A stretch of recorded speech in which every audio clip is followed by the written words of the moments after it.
बात है। देर रात एक गांव में एक शराबी व्यक्ति अपने घर जाने के लिए किसी सवारी का इंतजार कर रहा होता है। तभी वहां अचानक घंटी बजाते हुए एक रिक्शा वाली आ जाती है। वो बहुत ही सुंदर होती है। अरे वाह, इतनी सुंदर रिक्शा वाली! आज तो मैं इसी के रिक्शा में घर जाऊंगा। रिक्शे वाली, चमनपुरा चलेगी क्या? जरूर, बैठिए।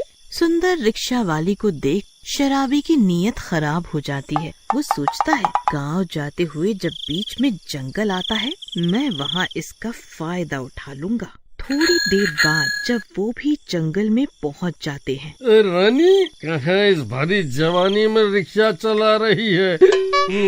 आजा, मैं तुझे अपनी रानी बना लूं।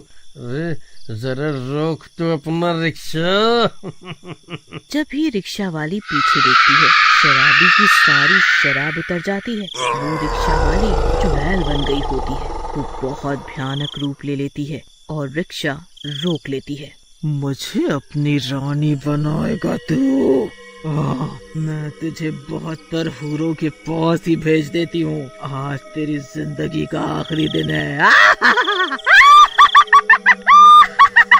नहीं, मुझे माफ कर दो। मैंने तो तुम्हारा कुछ नहीं बिगाड़ा। मेरी छोटी छोटी 2 बेटियां हैं, वो अनाथ हो जाएंगी। छोटी बेटियां होते हुए दूसरी लड़कियों को बुरी नजर से देखता है? मैं तुझे अभी बताती हूँ।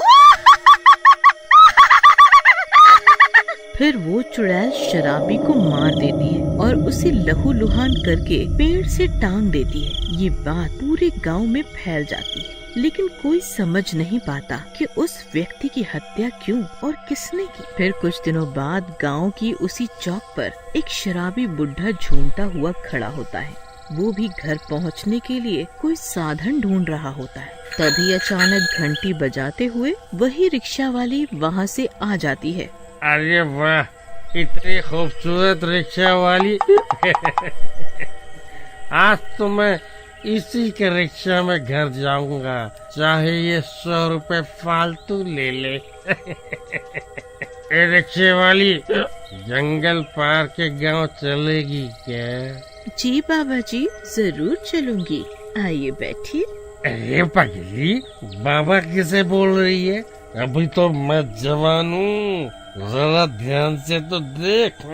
उस बुढ़े की नजर भी रिक्शा वाली को देखकर खराब हो जाती है। वो भी सोचता है, जैसे ही ये रिक्शा वाली बीच जंगल में पहुँचेगी, मैं इसका फायदा उठा लूंगा। फिर जैसे ही वो जंगल के बीच पहुँचते हैं, शराबी बुढ़ा उसको तंग करने के इरादे से अपने हाथ से उसका कंधा पकड़ लेता है। ये देखकर चुड़ैल को बहुत ज्यादा गुस्सा आ जाता है और वो भयानक रूप में आ जाती है। गुस्से में वो चुड़ैल शराबी बुढ़े का एक हाथ खा जाती है। बुढ़ा दर्द से तड़पता हुआ जमीन पर बिलबिला रहा होता है। हे भगवान, ये क्या बला है? कौन है तू? तूने मेरा हाथ क्यों खा लिया? मैं तो तुझे प्यार ही कर रहा था।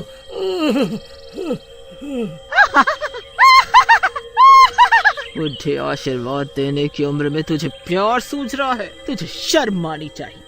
अभी तो मैंने बस तेरा हाथ खाया है, अभी मैं तेरी जान भी लूंगी, जैसे मैंने पहले उस शराबी के लिए थी।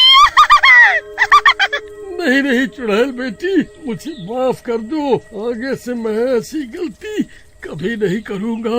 माफ कर दो मुझे, माफ कर दो। पर चुड़ैल उसकी एक नहीं सुनती और उस बुढ़े की लहूलुहान शरीर को पेड़ से टांग देती है। अगली सुबह जैसे ही ये बात गांव में फैलती है, लोग अचंभे से हैरान परेशान रह जाते हैं। किसी को समझ नहीं आता ये क्या हो रहा है। सभी को लगता है ये जंगल ही श्रापित है और सब उस जंगल से रात को आना जाना बंद कर देते हैं। फिर कुछ दिनों बाद गांव के मुखिया का लड़का राजू, जो बहुत ही शरीफ और बुद्धिमान था, उसी चौक पर देर रात घर जाने के लिए किसी सवारी का इंतजार कर रहा होता है। तभी अचानक रिक्शा वाली चुड़ैल अपना रिक्शा लेकर वहाँ से गुजरती है।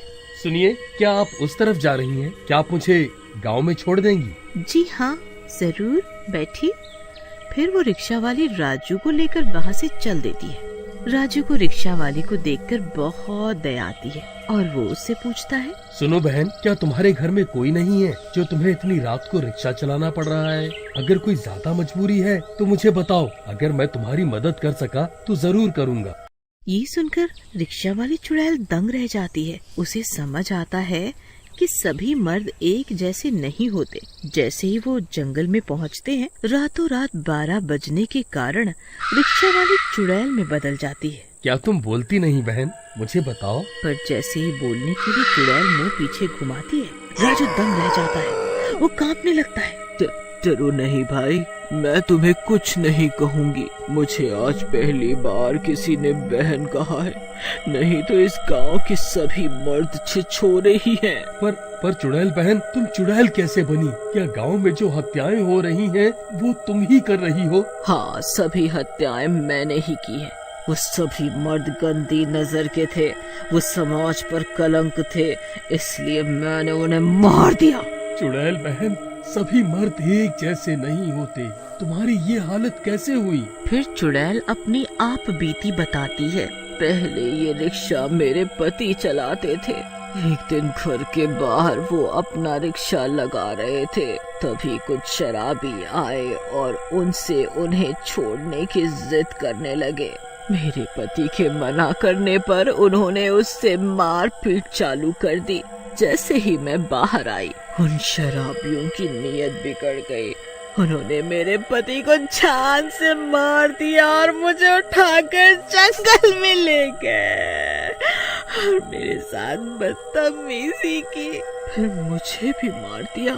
मेरी लाश का अंतिम संस्कार न होने के कारण मैं चुड़ैल बन गई। तब से मैंने सोच लिया कि मैं हर शराबी और वैशी दरिंदे को मार दूंगी ताकि मुझे चैन आएगा। पर चुड़ैल बहन, ऐसे तो तुम्हारा बदला कभी पूरा नहीं होगा। तुम्हें उससे बदला लेना चाहिए जिन्होंने तुम्हें हानि पहुंचाई। तुम्हें अपने पति और अपने कातिल से बदला लेना चाहिए। क्या तुम मेरी मदद करोगे भाई? हाँ, बिल्कुल। फिर वो राजू को अपने कातिलों का हुलिया बताती है। वो समझ जाता है ये तो गांव के आवारा लड़के हैं। वो चुड़ैल से कहता है, मैं समझ गया तुम्हारे कातिल कौन है। अब मुझे कोई तरकीब लगाकर उन्हें यहाँ पर लाना होगा ताकि तुम अपना बदला ले सको और तुम्हें शांति प्राप्त हो। मैं उन्हें कल लाऊंगा। राजू उन आवारा लड़कों के पास जाता है और उनसे कहता है, भाइयों, मैं तुमसे दोस्ती करना चाहता हूँ। मैं बोर हो गया हूँ अपनी बोरिंग लाइफ से।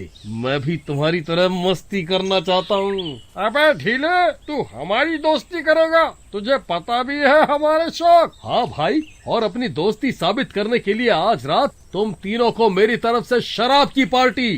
कहो मंजूर? शराब के लालच में वो तीनों उससे दोस्ती करने के लिए राजी हो जाते हैं। फिर रात होने पर वो चारों शराब के ठेके पर जाते हैं और राजू उन तीनों को खूब शराब पिलाता है और खुद भी शराब पीने की एक्टिंग करता है। फिर वो चारों चौक पर घर जाने के लिए सवारी का इंतजार करते हैं। तभी वो रिक्शा वाली वहाँ से आ जाती है। अरे वो क्या सुंदर रिक्शा वाली है। ए राजू, चल तुझे मजा कराता हूँ। फिर वो तीनों रिक्शा वाली का फायदा उठाने का प्लान बनाते हैं और उसे जंगल पार के गांव की ओर जाने के लिए कहते हैं और उसके रिक्शे पर बैठ जाते हैं। फिर बीच जंगल पर पहुंचने पर उनमें से एक शराबी लड़का रिक्शा वाले की चुनरी खींचने लगता है। वो गुस्से से आग बबूला हो जाती है और चुड़ैल के रूप में बदल जाती है। उन तीनों की शराब वहीं की वहीं उतर जाती है। वो तीनों को उल्टा लटका देती है। हमें छोड़ दो। हम आगे से ऐसी गलती कभी नहीं करेंगे।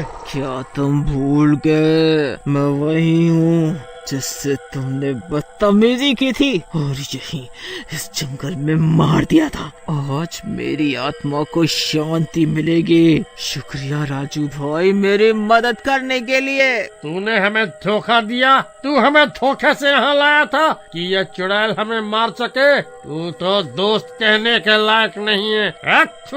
बुरे कर्मों का बुरा ही नतीजा होता है। तुमने जो किया है वह भुगतना ही होगा। फिर वो चुड़ैल उन